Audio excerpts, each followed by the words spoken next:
See if this fits in it. No, Thought you was gonna get hot. no. Oh, dude, that's awkward. No, it's awkward. No, it's cool. I'm gonna This do it is a with game of who's gonna get burnt first. Hey, look at the holes in my working. thumb from the weekend.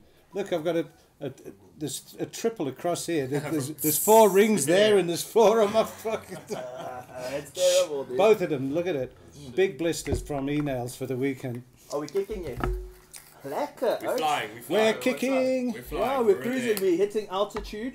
The Mile High Club at the HotBox Podcast. Folks, welcome to another episode of the HotBox Podcast. Tonight you'll be joined by myself, Buzz, Connor, Dan, Jules, and as always we'll be talking lank dank. Lank. Yeah, lank and lank. Yeah, we are still trying to get the THC out of our systems from 420, really. 420, I Because think that It's is like like- a hangover. We're trying to keep our THC That was the levels just fucking weed Olympics. floating down from there. But yeah, let's talk. Do you know what, guys? 420. If you missed it, shame. I don't feel sorry for you. But I think let's go through it. So 420 started. Our day started pretty early. What, like 6 o'clock in the morning, 5 o'clock in the morning, most of us. 4:30 Yeah. in the morning. 4:20 in the morning. Well, Dan. actually, it was because I was awake at 4:20. I was like, shit, I could blaze right now, but I gotta get in the car. Let's not make late for this. Let's not be late. Yeah, no, dude. We rocked up early and everyone set up and that. And then before we knew it, 420 happened. Hey, look, behind the scenes was the most stressful 420 I've ever done, but to get the perfect venue, you would get an imperfect police force, and Jesus, they were on our case for a while. It really was quite a number to do the negotiating to get them the fuck out of the place to drop everyone's paranoia limits, basically. Yeah, Because there was a little bit of twitching, some old hands there that didn't give a fuck, and there was weed in there all the time. There was some really creative people bringing their stuff in chair legs and fuck knows what. Everywhere, dude. Everywhere. But at the end of the day, some people, the comments online were the venue deterred some people from coming because they heard about Honeydew Cops. So next time, we proved it, and it's activism. And if you don't push the envelope with the authorities like that, but we had a fully signed off amazing concert, which was full of signatures. Yeah. The main police, the main metro, the main dude from Honeydew, all of them, they came to see absolutely nothing happen.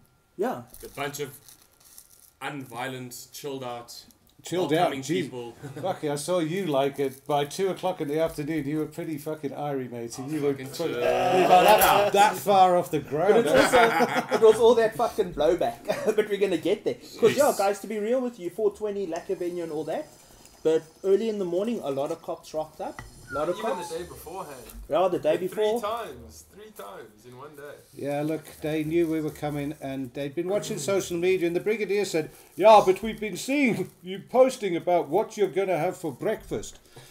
And I said, I didn't say what we were going to have for breakfast. I just said there was breakfast, and you can imply whatever. But you understand, I'm not incriminating myself with anything. It's your imagination that's doing it, not mine. And then I said to him, so who's the victim in all of this? Why do you arrest people? This is outside the venue, literally, on that morning. Yeah.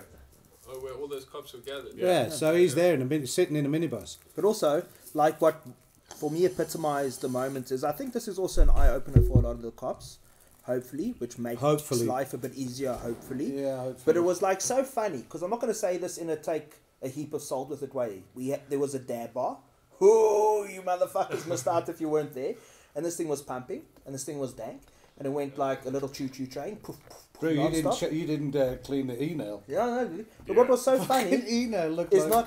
not 10 meters away from the dab bar in the venue sat like a dozen, call it an even dozen cops having coffee. Yeah, that had been... we were hoping had been spiked by Mary Java. Because they were drinking Mary Java coffee. In fact, the Mary Java crew were doing a great number with those cops because it was right next to the information boards as well. And they looked like brand new cops. I know which ones you're talking about. They looked like a brand new dark uniforms. Yeah. They hadn't been washed, those uniforms Fresh. yet. Fresh. So their heads were a bit more pliable. You know, they weren't like some old fucking Buddha bullet from 30 years ago. I mean, they even came They came close to the dab bar. You know, we said they Right were there, looking dude. to see what was going on. aromatherapy computers. It's for my glaucoma. I inhaled it with my eye. A shout out. How's it going? Off-road SA? Off-road, Colin, it was good to meet you, matey. Finally, we met some of the dudes that But you have been mustn't on say the the low Oaks' food. real names, eh, Oaks? What did I said? Stanley, didn't I? Henry. Yes. Mark. Yeah. Pity. It was Mark. But really, guys, to the guys that rocked Yeah. up off-road, was there Off-road. anyone else there who met us from the podcast? There must have been. No, but the guys that we had the meeting with from Holland and Lesotho that night, they were all there. Did you see them yes, come back? I did see them come through. They were all back. The Dutch were there. Simon from Strain Hunters was there. Yes, he was very popular. Simon was hoarse when he got back to our place.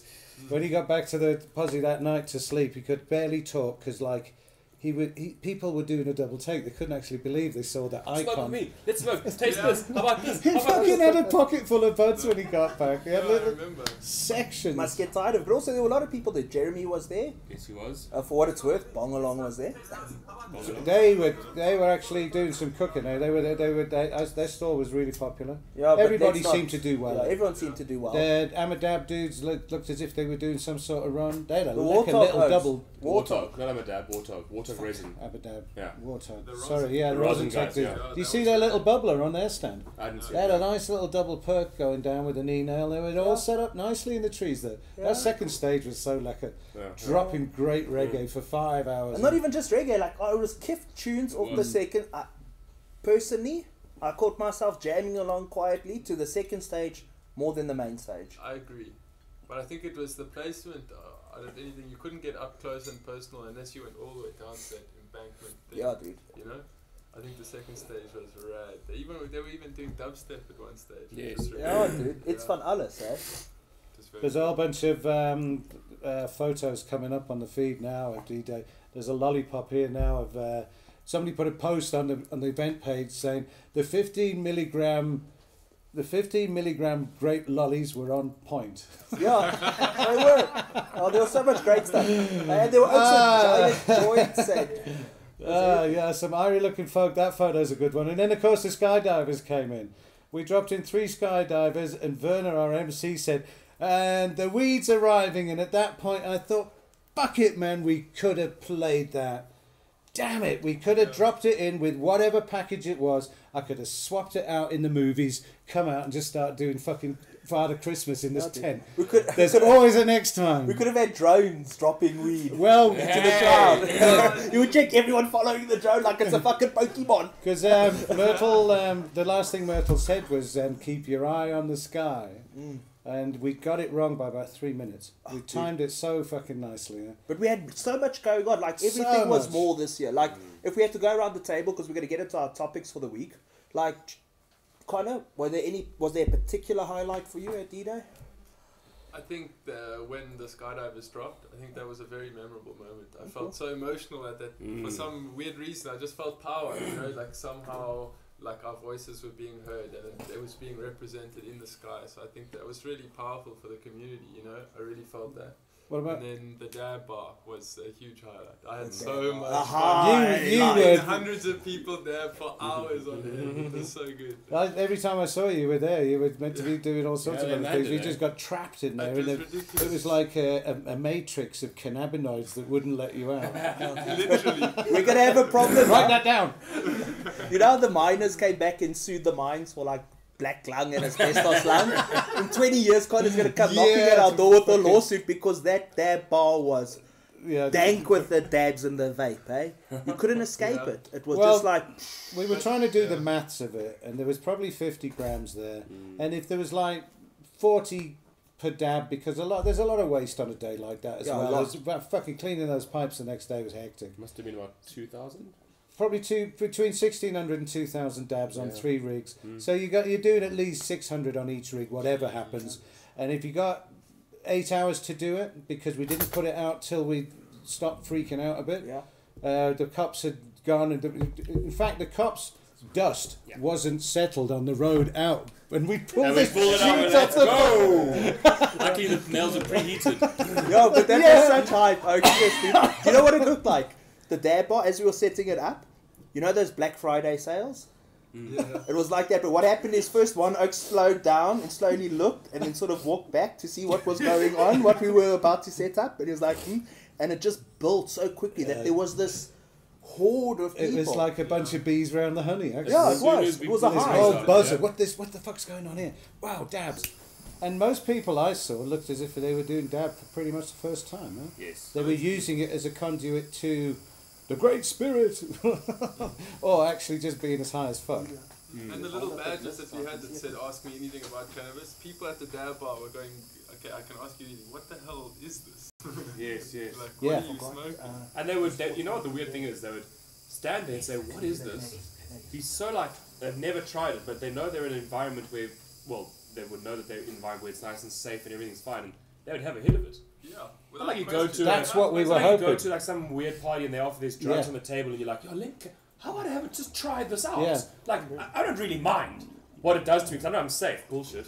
At least where we were, they were, have a hit, go chill under the tree. Yeah, that's You are safe as you'll ever be. and No flakker included. yeah, no, this is Just say no to nyope. and Exactly. you know, I didn't realise how busy it was going to be. It was the most generous we've ever been, ever. I mean, 2 years ago, we were all involved. 2 years ago. How old is the dab bar officially? It's the third.